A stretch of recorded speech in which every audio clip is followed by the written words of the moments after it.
பொன்மணி உன் வீட்டில் சௌக்கியமா? நான் இங்கு சௌக்கியமே.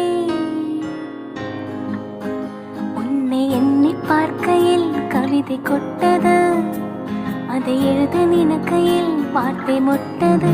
ஓஹோ கண்மணி அன்போடு காதலன் நான் எழுதும் கடிதமே. பொன்மணி உன் வீட்டில் சௌக்கியமா? நான் இங்கு சௌக்கியமே.